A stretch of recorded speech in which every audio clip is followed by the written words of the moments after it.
j'espère que vous allez bien. Non. Moi je vais vous dire si moi je vais bien. Je viens de parler à Jade, là, juste, elle m'a fait rire parce qu'elle vient de se faire son premier vaccin, donc du coup, elle était hyper flippée. Donc juste au moment où je vais pour vous filmer, elle m'a appelé en même temps. Donc du coup, elle me disait que Blessing était hyper flippé. Je lui dis merde, il fait alarmer, il était hyper flippé. Donc ça a fait rire. Bon, franchement, je vais être honnête, j'en ai quand même bavé avec le Covid. J'ai eu 2 jours où j'étais mal, où j'ai vraiment eu du mal à respirer, du mal à parler. Donc mon père aurait dû être super content parce qu'il dit que je parle tout le temps. Là, pouf, vous pouvez pas dire un mot là. Papy, il aurait été content là. Vous pouvez plus dire un mot. Franchement, c'était... ça faisait mal, ça faisait un poids sur la poitrine. T'as l'impression que t'as pas assez d'air pour respirer, pour déglutiner, pour avaler, pour parler. Ça me faisait vraiment un poids. Laurent m'a chercher des médicaments en fait, de façon que je puisse les prendre parce que c'était un truc, c'était l'enfer.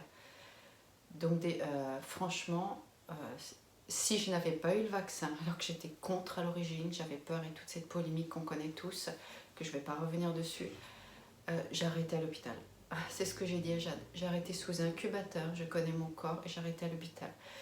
Je suis plutôt quelqu'un qui ne m'écoute pas, qui suis assez dur au mal et qui ne prend jamais de médoc, pour les gens qui me connaissent, mais vraiment jamais de médoc.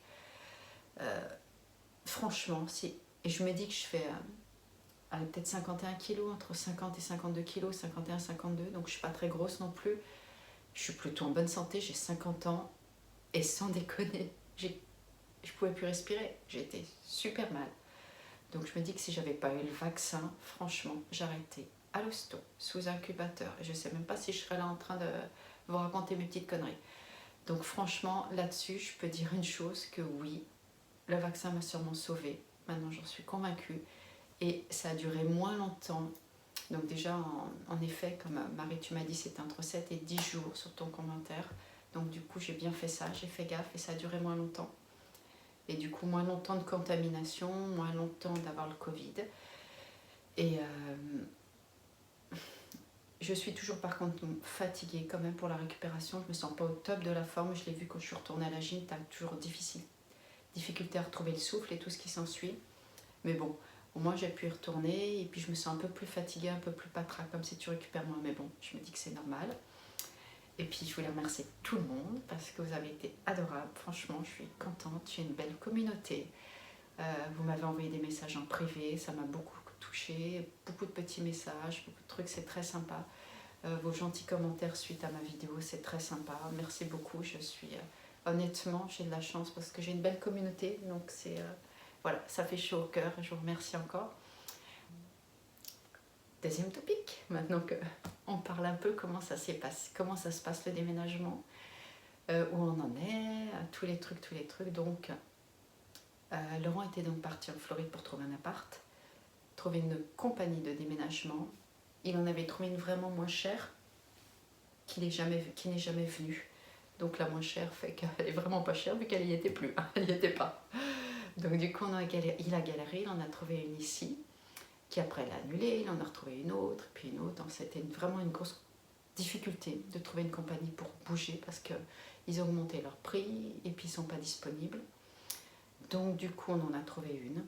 Il ne faut pas avoir environ 20 mètres cubes, ce qui n'est pas beaucoup, ce qui équivaut à peu près à 120 cartons. Je pense que je vais arriver à les tenir.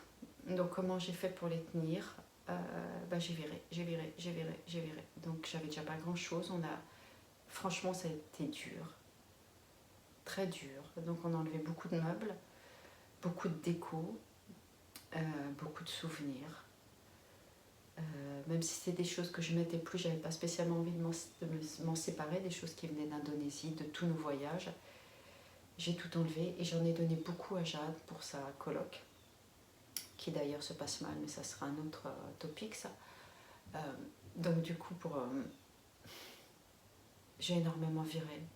Donc en fait c'est vrai, quand les gens se disent l'expatriation, il y a des choses quand même qui sont un peu dures parce que même si moi je ne m'attache pas matériellement, au final on s'attache quand même. On a beau dire ouais on n'est pas matériel, mais il y a toujours des petits trucs qui te rappellent, des moments, des émotions, des trucs, des souvenirs.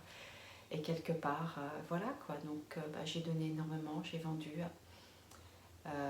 tous les vêtements des enfants que j'avais envie de garder, des petits trucs de bébé, des trucs que tu te rappelles qui les ont portés, franchement des émotions, des souvenirs. J'ai tout viré, énormément de déco comme je vous disais, beaucoup de meubles, et toute la terrasse, tout le patio, mon piano. Ça j'ai les boules, même si on n'en faisait pas beaucoup, on n'en faisait plus parce qu'on n'avait plus de profs. Donc ça me fait mal au cœur quand même, le piano. Et la machine de sport, ma machine de sport du patio, dégoûtée. En plus elle n'existe plus celle-là, donc ma machine, je suis dégoûtée. Donc même si c'est qu'une machine, franchement c'était ma petite machine, j'adorais mettre dans ce patio. Donc voilà, donc on a viré énormément. Ça fait bizarre de voir tes choses partir en fait. Et puis la maison se vide de plus en plus et il n'y a plus rien au mur, donc ça fait une drôle d'émotion, c'est glauque, c'est difficile. Ça fout les boules aussi. Donc du coup ce déménagement nous revient à peu près à 9 500 $, juste pour faire emmener les meubles, et sachant que je pack tout, j'emballe tout, donc ils ne packent rien du tout. Ils vont prendre les cartons, les emmener, les descendre le lit et mettre ça dans un storage. Parce qu'on rend la maison le 28 ici, nous n'avons rien trouvé de l'autre côté avant le 1er décembre. Enfin, Laurent n'a rien trouvé vu que c'était lui qui y était avant le 1er décembre. Et pendant ce temps-là, le 28, j'ai encore des fois un peu du mal à respirer. Pendant ce temps-là, il a trouvé un Airbnb pour 3 semaines. Je dirais à moins 25 minutes de l'école. Donc il fallait que je me tape la gamine à l'emmener, ramener. Super. Donc on part d'ici le 28. Le déménagement est le 28. Les gens emménagent le 28. Tout doit être paqué avant. Je vais essayer de nettoyer un peu, mais honnêtement, je ne vais pas beaucoup nettoyer parce que j'aurai pas le temps. Donc tout sera paqué. De toute façon, il n'y a pas de secret. Il faut que j'ai fini. Toutes les meubles, tous les cartons restent dans un container et ça part dans un storage d'un énorme container. Un bloc comme ça qui déplace et ça se met dans un truc. Et on sera livré le 1er. Donc nous, on va en Airbnb pour 3 semaines. Je vous filmerai, je ne sais même pas ce que ça donne, je ne sais même pas combien on a payé cet Airbnb. C'est Laurent qui a tout, je me bossais, c'est Laurent qui a tout réservé. Après nous on repart le 21, si je ne me trompe pas, sur la Floride. On va dans un autre Airbnb. Et pendant ce temps-là, Laurent descend les voitures, remonte en avion et récupère l'autre voiture et redescend les voitures. On n'a pas voulu faire le trajet avec ma voiture et prendre le chat parce qu'il ne supporte pas la bagnole. Il aurait pissé, il serait énervé partout, donc on le descend en avion. Donc moi, Stella et Ginger, on part en avion. On a longtemps hésité pour le descendre chez papy, mamie, sachant que c'est l'hôtel du bonheur des chats là-bas, que je n'aurais pas eu de mal à le laisser. Parce que c'est vraiment la maison de rêve pour les chats, et puis qu'ils en récupèrent, tous les chats abandonnés, tout ça, c'est une sorte d'association. Mais on va tenter, donc j'ai commandé l'arbre à chat que j'ai quand même finalement eu, mais je ne l'ai pas ouvert. Mais c'est par une autre compagnie, pas la compagnie où je me suis fait arnaquer. Donc du coup, je vais commander un énorme arbre à chat d'1,80 m. Je vous montrerai tout ça si j'arrive à le monter, parce que franchement, c'est un puzzle ce truc. Mais il est empaqueté. Donc du coup j'ai supprimé des cartons pour en avoir 2 pour qu'il y ait les nouvelles caisses déjà qu'elle arrive, parce que dès qu'on va arriver il va être flippé la caisse, si j'ai pas le temps d'acheter tout avant, c'est avec le bordel, et puis l'arbre à chat. En fait je voulais le monter mais j'ai peur qu'il l'abîme dans le déménagement, donc j'ai laissé tout dans le carton. Et puis c'est hyper lourd, hyper lourd. Donc du coup on descend avec Stella, Ginger, franchement ça va être chaud. Et on arrive là-bas et on fait du 21 au 1er dans le Airbnb, et Laurent arrive, nous rejoint, repart rechercher l'autre voiture, on monte en avion, on redescend et on emménage le 1er. Donc il a visité 3 ou 4 trucs, comme vous imaginez, tout était pris, tout était complet. Il s'avère qu'après ma Realtor avait trouvé un super truc, bien sûr après, et car il est convenu parfait pour Ginger, pour tout, mais c'était trop tard. Donc Laurent, ce que j'avais vu, il n'a pas aimé, il m'a dit que ça ne m'aurait pas plu, le truc près de l'école, et en fait il s'avère que c'était pas si près de l'école que ça. Donc on est à Fort Lauderdale et il a trouvé, je vous le donne en mille, une tour. Nous sommes dans des tours, ce que je ne voulais pas. Une super grande tour et bon, et au moins un ascenseur. Donc c'est pour 1 an. Il y a la gym en bas, il y a la piscine, de toute façon je vous filmerai tout ça. Et c'est au 14e. 14e. Putain. J'avais dit que j'avais pas le vertige, hein, mais que je n'aimais pas la hauteur. Voilà, donc du coup, il y a un tout petit balcon, donc on mettra, on verra avec Ginger. Je sais que pour lui ça va être dur, pour moi aussi, mais voilà, il a pas, c'est sur plan en fait. Il est rentré, il n'y avait pas l'appartement qui doit être disponible ne l'était donc pas avant le premier, donc on ne peut pas visiter. Il ne pouvait pas visiter parce qu'il y avait des locataires. Il a visité une sorte d'appartement témoin ou je ne sais trop, donc il a dit que ça avait l'air bien, je sais, mais il n'a pas visité l'appartement qu'on va avoir. Et il a en fait vu un peu, il m'a envoyé un plan, donc il y a 3 chambres et il y a un petit balcon. Je sais même pas vraiment si toutes les fenêtres s'ouvrent, donc ça me fait un peu chier. Je sais même pas s'il y a fenêtre dans la salle de bain, mais maintenant on n'en est plus là. Je vais être honnête, moi je suis pas du tout emballée. Fait étant d'un grand immeuble comme ça, au 14e étage, c'est ce que je voulais pas du tout, voilà. Et mais bon, il a dit qu'il n'y avait rien d'autre, donc du coup il a pris ça, parce que j'avais dit écoute, faut que tu partes, faut que tu essaies de revenir à quelque chose, parce que plus on attend, plus ça va être difficile de prendre quelque chose. Et il s'avère qu'après ça, la semaine d'après, il y a eu 2 locations. Enfin, c'est pas parce qu'on a reçu 2 locations qu'on les aurait eues, honnêtement, parce qu'on est 36 000 sur une location. C'est un truc de fou, donc faut payer d'avance, comme vous imaginez, des loyers. Ah oui, donc j'ai pas dit le prix, c'est F3. Je crois que c'est 120 mètres carrés, 130 mètres, je sais pas vraiment juste parce que je l'ai pas vu, j'ai pas vraiment vu les tailles sur le plan. C'est 3600 $ par mois. Plus cher que ce que je paye ici pour chez moi. Donc voilà. Donc quand les gens disent que la Floride c'est pas cher, en effet, ouais, c'est pas cher. Il a visité un truc, c'était un F2 et terrasse au-dessus, là, quand les penthouses, là. Si, 8000 $, je crois qu'il m'a dit, en location. Il a juste visité pour le plaisir. Et il m'a dit qu'au final, il n'aurait même pas pu parce que c'était vraiment en hauteur, ça.